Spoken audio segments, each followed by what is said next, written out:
many misconceptions about love, and because of this, we often act in ways that we think are loving, but that are in fact not very loving. For example, let's say that you've got two parents who are intent on controlling the direction of their child's lives for the sake of their child. This might seem loving to the parents, but it's not actually loving because they're not taking the personal truth of their child as a part of themselves. But today we're going to talk about perhaps the biggest misconception about love, and that is that love is approval. I'm going to warn you in advance that this topic is actually, even though it seems simple, so incredibly complex that it could take an entire book to unpack this concept. But today I'm going to give you an overview. To love something is to take it as a part of yourself. Love is inclusive. It is a movement towards oneness. When we take something as a part of ourselves, suddenly we take their best interests as a part of our best interests.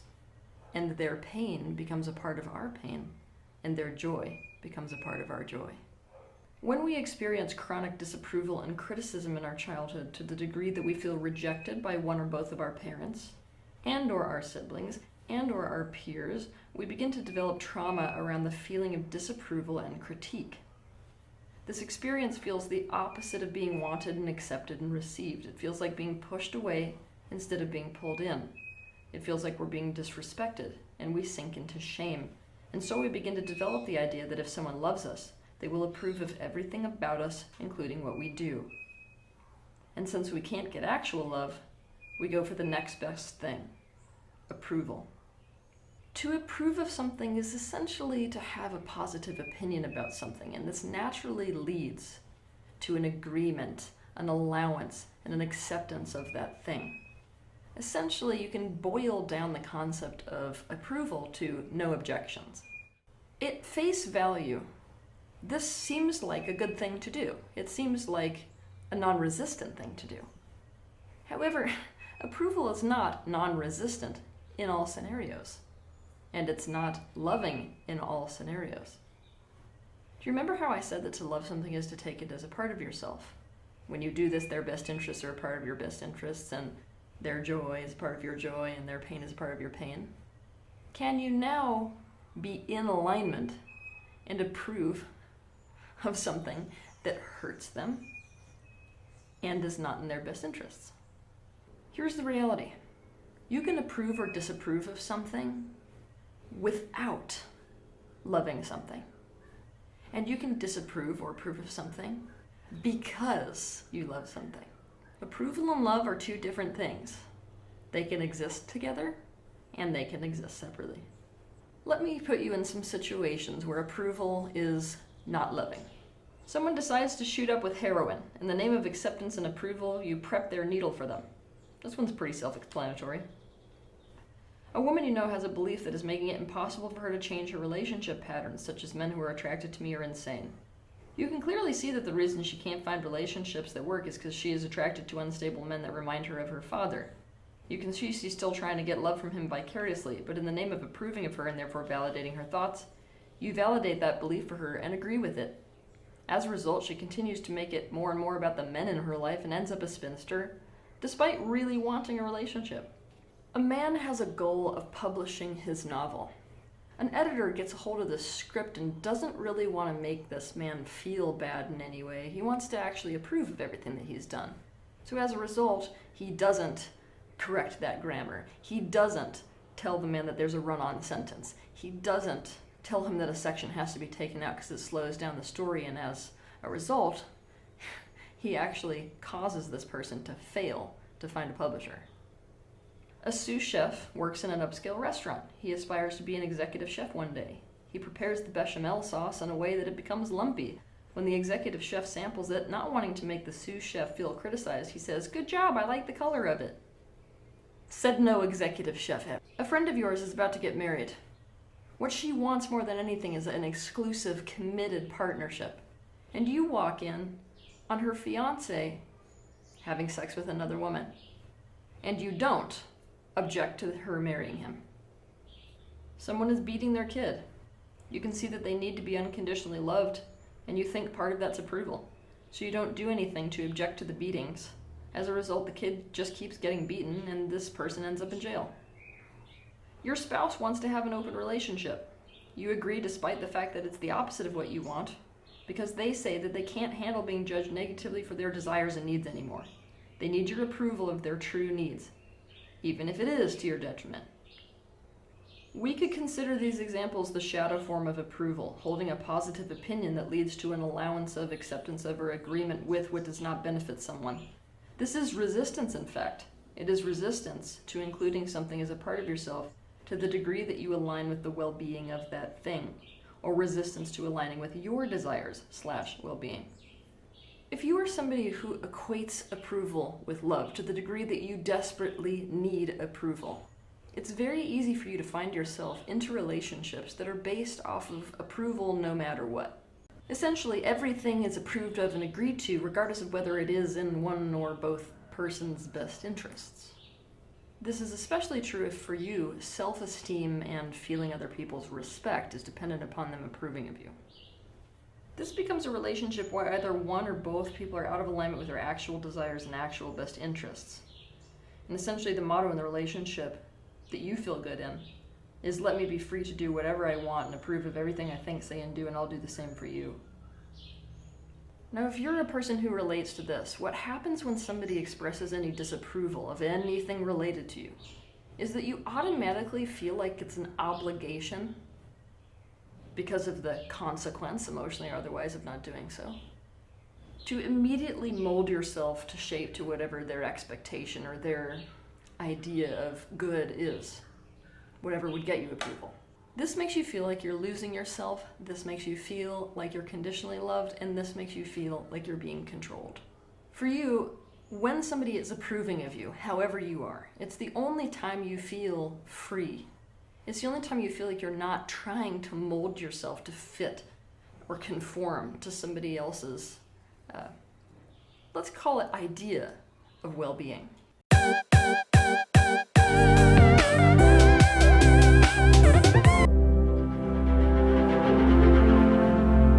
My life purpose is to help people to end suffering.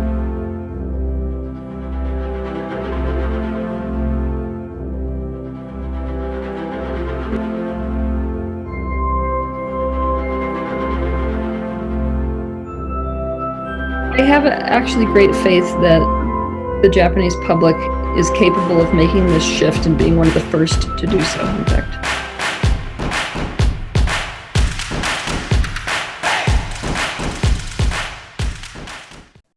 Well, I was born extrasensory, meaning I have the ability to perceive beyond the typical senses for a physical human.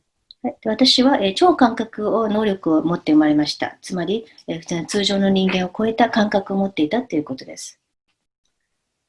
Because of that, I was actually targeted by a group in the United States of America that is a really, really dangerous cult.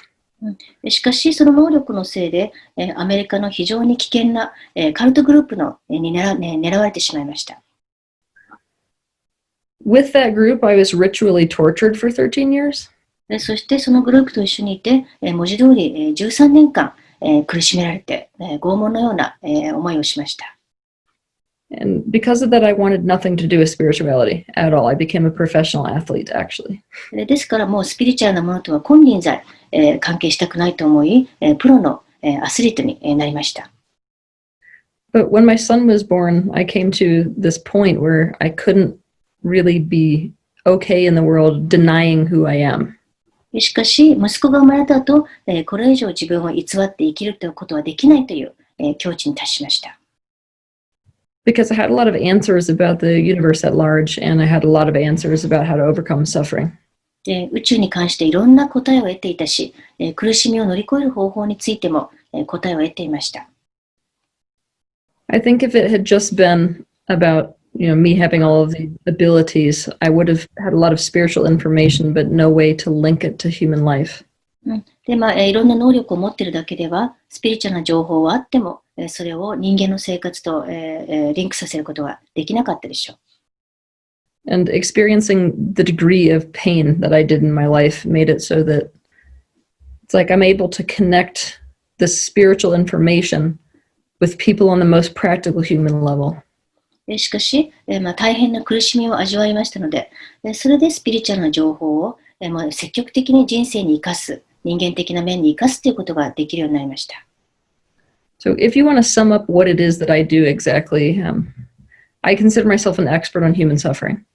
で、私がやっていることをまとめるとですね、人間の苦しみに関するエキスパートと言えるでしょう。What I'm interested in for people is resolve. そして、とにかく、人間においてですね、解決法、答えを求めることに興味があります。That makes it hard to narrow down what I do, though, because I can specialize in any type of suffering, physical suffering, emotional suffering, relationship issues, you name it. しかし、そうやって言うとなかなか私がやっていることを絞り込みませんね。苦しみ全般ですから、肉体的な苦しみ、心の苦しみ、人間関係上の苦しみ、すべてです。So I have a YouTube series called Ask Teal. And in that series, every single Saturday, I answer a question for people. I'll talk about a topic. Let's say somebody wants to talk about cancer. I'll do a whole video on cancer. The next week, maybe it's something about how to stay friends with somebody when you break up with them. That's a whole other video. で、私は週1回土曜日にですね、ある YouTube シリーズを作っておりまして、でその時に皆さんに提供してもらった一つのトピックについて、全部語って動画を作りますね。例えば、がんのものとか、あるいは友人と喧嘩した後どうやって仲直りするかとか、どんなテーマでもいいです。So as you can imagine, after 9 years of doing that now, I have so many videos. もう9年ぐらいずっとやってますので、動画がいっぱいあります。Yes, I want to be talking about loneliness first and foremost because it's an issue in the world in general, but it's a very big issue in Japan. でまずはですね、孤独感、あるいは寂しさについて話をします。世界中でも、これは大きなテーマですが、特に日本では問題となっていると思います。I want to explain to people what the anatomy of loneliness is. そして、孤独感がどんなもので出来上がっていくかですね、その構造について話をします。The reason for that is that if you understand what components make up loneliness, suddenly you have the solution for breaking down loneliness so that you can go into connection instead. というのは、孤独感の構成要素を一つずつ見ていければ、突然、それを分解して、そしてどのようにつながっていくか、そっちの方に向かうからです。So there are 3 main pillars to loneliness. We're going to be talking about each one of those pillars. で孤独感には3つの柱があって、この3柱について一つずつ説明していきます。And also talking about how to create connection with other people and connection that actually lasts and that's genuine. そして他人とつながる方法、特に長続きする本物のつながりを、絆を作る方法について話をします。Because like it or not, people don't really know how to have relationships. というのは、その人の意向に関係なくですね、人はどうやって人と関係を持っていいかわからないんです。So that will be the first topic. それが最初のトピック。The second topic, I want to talk about authenticity. 2つ目のトピックは、オーセンティシティですね。嘘のない自分になるということ。Now more than ever, it's always been important, but now more than ever, it's imperative that people are able to be true to themselves and step into their unique personal truth within the world. 今までも自分らしさは大事だったんですけど、今まで以上にユニークな真実の自分として生きることが大事になっています。But the patterns we get into in relationships make it incredibly hard for us to be in that truth. In essence, we think we're going to lose relationships if we're authentic. そして、これでも人間関係のパターンの中では、それがなかなかできなくなっちゃうんですね。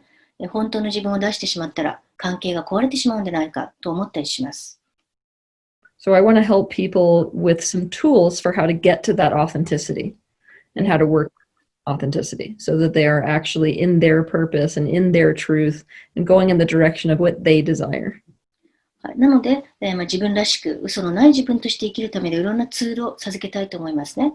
そうすれば自分の目的を生きて、信頼しながら、本当に望む方向に行けるからです。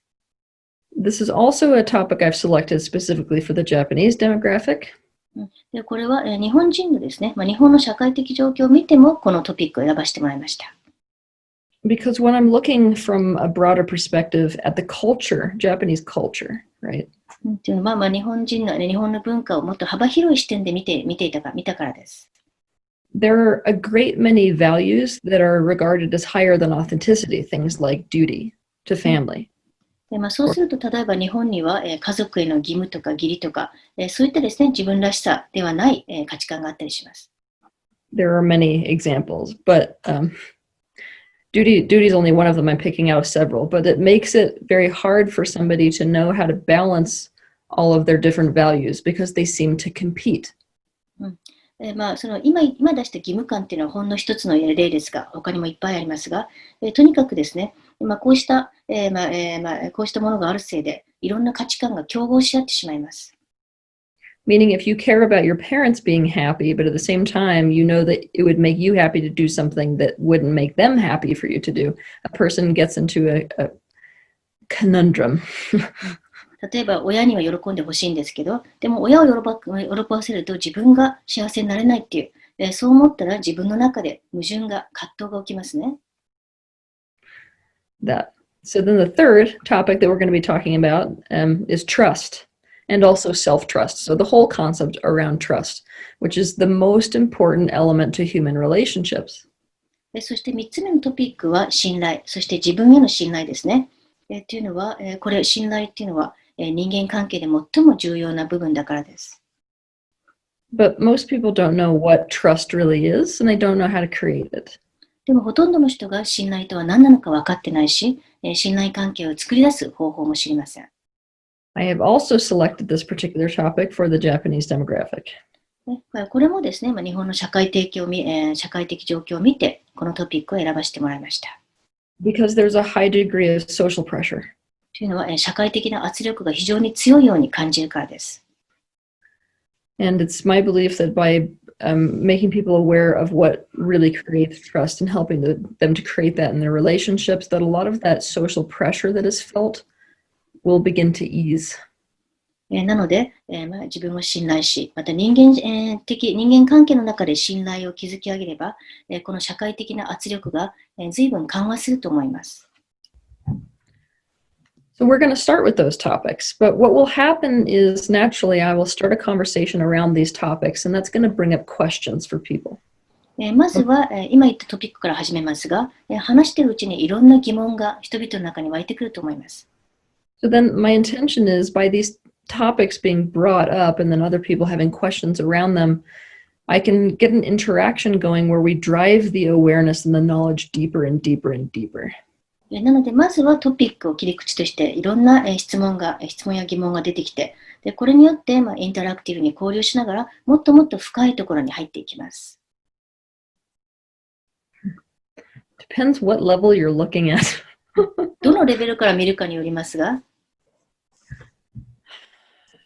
The unfortunate reality is that we're in the midst of one of the biggest political power grabs of all time. 一番の問題はですね、今、歴史上最大の政治的な権力争いに巻き込まれているということです。What that means is it's almost impossible to separate out what you're being told in the news from political agenda. つまりニュースで言われていることと政治的な思惑をこの2つを分けられないということですね。混乱しちゃっていると。Basically, the face of the world is changing, and health is about to become the brand new form of discrimination on this earth. 今、世界中の様相がどんどん変わっていて、健康問題というのが、その差別の新たな、基準となりつつあります。And regardless of whether or not people see this, when they create mandates and things like this, it puts people in a precarious situation financially and otherwise. またですね、これについていろんな自粛とか、いろんなことが起きたらですね、これによって財政的な危機っていうのが訪れます。So I'm not one of these spiritual teachers who's going to stand before you and say that what's happening is awesome. でもスピリチュアルな先生の中には今素晴らしいことが起きているっていう人がいますが、私は違います。Because it's actually a tragedy. これは一つの悲劇です。But oftentimes the greater universe puts you in a position of tragedy so you can become very clear on what you're actually wanting and needing as a person and as a society. しかし宇宙っていうのは時には悲劇を、作り出すことで、個人が、そして社会が何を望んでいるか、それをはっきり見せてくれます。So this is going to be a time where humanity is forced to decide, how much quality of life matters to them and what creates that perception that somebody is living quality of life. なので今人類は、決めざるを得ないところまで来てますね。どれくらい、質のいい生活が自分にとって大事なのかということ。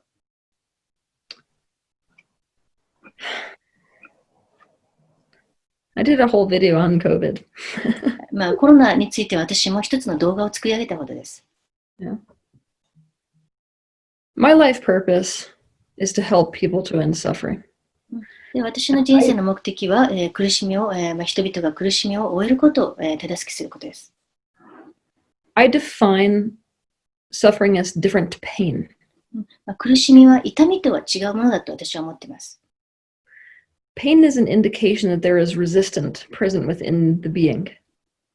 痛みがあるということはその人の中に抵抗があるということを示しています。Suffering happens when you stay in that resistance. そして、その痛みにずっとその抵抗状態の中にあると苦しみが起きます。So anytime somebody is suffering, it means that they're not creating the actual resolve that alleviates the pain. つまり、苦しんでいるということは、その痛みを緩和するための解決をその人が作り出してないということです。And my life purpose is to work with individuals to get out of that position of resistance and to create resolve so that there's this forward progression and healing that's occurring within their life relative to whatever it is that they're wanting. なので私の人生の目的は、その人が、抵抗から、抵抗を抜け出して解決の方向に行くのを手助けすることですね。そうすれば前進して、ヒーリングして、ヒーリングが起きて、そして、必要な、何であれ、その時必要なことができるようになります。But I love talking to groups as well. また、グループの前で話すのも好きですが、But where this is going to lead ultimately is towards radical change on a social level. でも、こういったことはすべて最終的には社会的レベルの画期的な変化につながると思います。Here's the reason. 理由は When you have a person who's in a state of suffering, quite often what you find is that there are forces in our society that are actually making that change or making that resolve difficult, if not impossible. 誰かが苦しんでいるということは、その人が解決に向かっていけないような状況が社会の中にあるということです。For example, let's say that somebody is born in poverty. 例えば、貧しい家庭に生まれた人がいたとします。Let's say they're born in a country where there's not much opportunity to climb out of poverty. そして、貧しさから抜け出す機会があまり与えられていない国に生まれたとします。We understand that that's a systemic problem. これは、体制的な問題ですね。So then the person naturally reacts by trying to get their needs met through crime. するとその人は犯罪を犯すことで自分の必要を満たそうとします。Instead of recognizing that society is the one that created that problem. でもそもそも、その問題は社会が作り出したということに気づいていません。We blame it on the person, throw them in jail, and pursue the path of punishment. そして、その、犯罪を犯した人を責めて、投獄して罰を与えます。So if I'm working with somebody who is suffering in a jail cell, 刑務所で苦しんでいるお客さんもいますので、then I can't resolve their suffering completely without also focusing on the issue in greater society. So ultimately, this is going to lead me down the path of creating actual change within the entire structure of society. しかし、刑務所にいる人に対しては、ある程度しか問題解決できないんですね。最終的にはより大きな社会の問題ですから。ですから、どんどんこれを進めていくと、社会の体制を変えるという話にまでなっていきます。I am here to create alternatives to many of the systems that are creating suffering within the human race. 私は人類を苦しめているさまざまな体制に対する代替案を提供するためにいます。And this is one of the main reasons why, before actually creating those structures, I love to talk to groups because the likelihood is that in that audience there's going to be somebody who is in those positions to make those changes and to have that shift in perspective. だから私はグループの前で話をするのが好きなんですね。まずは、体制を変える前に、みんなの前で話をすることで、変化を起こして視点を変えるような人が必ず出てくるからです。I strongly believe in the 100th monkey complex. 私は100匹目の猿という理論を完全に信じています。What I mean by that is that, you have negative viruses, right? And they can spread throughout a whole human race. 例えば、ウイルスというものは人類全体に広がっていくものです。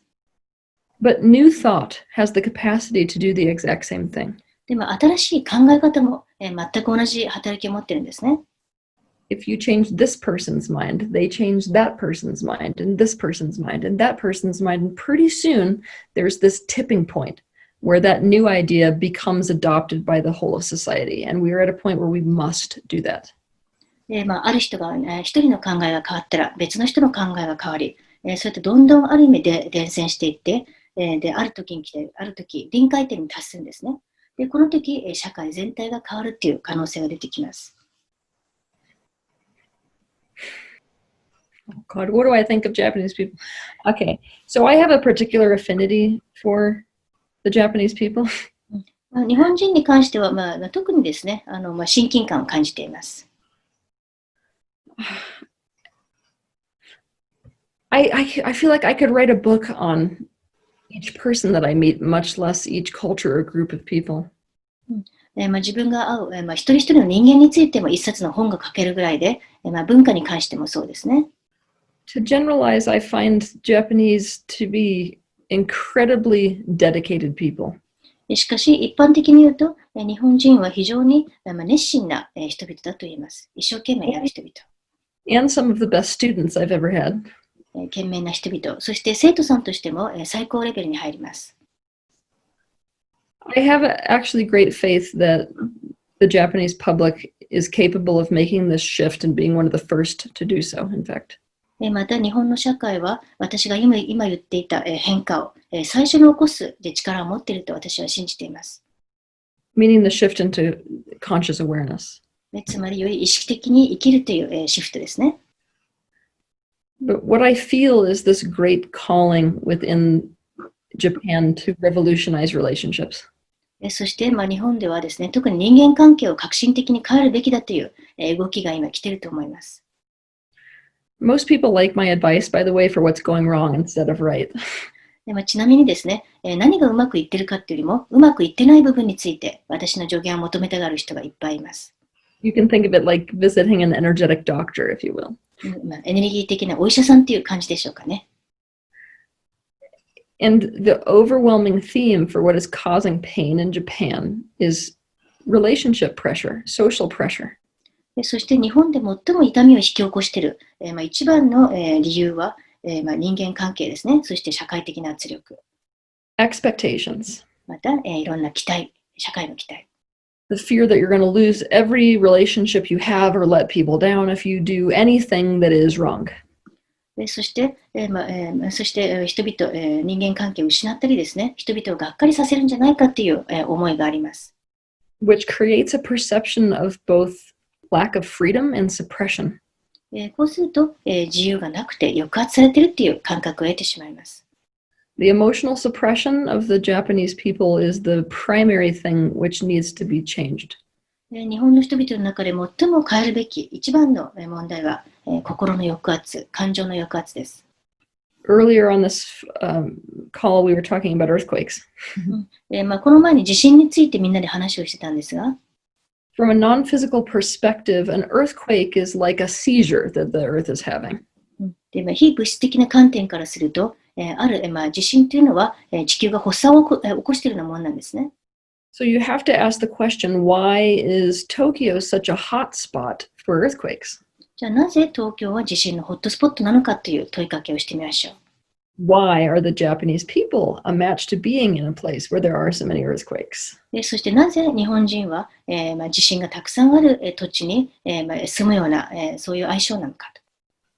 On a physical level, you can point to fault lines and all of these physical explanations, right? で物質的な、レベルで見るとですね、いろんな、地震が起きやすい、地形であるとか、いろんな、理論がありますが、But there are mental and emotional components that go into what makes the Japanese a match to that type of experience. しかし、じゃあ日本人がそのような体験をするのにマッチしているには、精神的な、感情的な、構成要素があります。And it's suppression. つまり抑圧ということです。To generalize, what the Japanese are taught when they have any type of a strong emotion is to stuff it down. で一般的な話ですが、日本の人々は強烈な感情を感じるとそれを抑圧するように教えられています。When that happens with the amount of people that are in Japan, これだけの人口の中でみんなが感情を抑圧すると、it affects everything, including the earth they live on. 全てに影響するんですね。自分たちが住んでいる土地も含めて。And what's most sad when I'm looking from non-physical perspective at the whole of Japan is that the suppression makes it so that individuals within the society become like pressure valves. そして、今、非物質的な観点を見て、日本を見ててすごく悲しいのはですね、一人一人が、そのプレッシャーベルみたいな、圧力釜みたいな感じになっていると。So if you put enough pressure on a system, right, then one element, I don't want to call it the weakest element, but the most sensitive element within that system is going to break and the steam will get released through that. そして、全般的にですね、ある体制に圧力がかかっているとすると、その中で最も敏感な、あるいは、弱い個人が、個人から、圧力が取れて水が蒸発するようになっています。And this is contributing to a very high suicide rate. つまり、これによって自殺率が高くなっているということ。So that's the overall read. I would like to actually, before I do my 3 seminars here, I would like to get more of a look at Japan. To be completely honest with you, there has been a lot more lately happening in China that has required non-physical attention. はい、これが日本に関する全般的なリーディングですね。しかし3つのセミナーを始める前に、日本に関してもう少し見ておきたいことがあります。しかし今は、非物質世界から見ると、今中国に、多くの注目が集まっています。But I have an interest before I teach these 3 seminars to go out of body like I do and to observe the Japanese demographic to be able to give you an even more concrete answer about the Japanese culture in general and people within the culture. じゃあ日本の人々や文化についてこれ以上コメントする前には3つのセミナーが始まる前に、一回全体を見渡したいんですね。体を抜け出して日本の社会的な状況を一回俯瞰させてもらいたいと思います。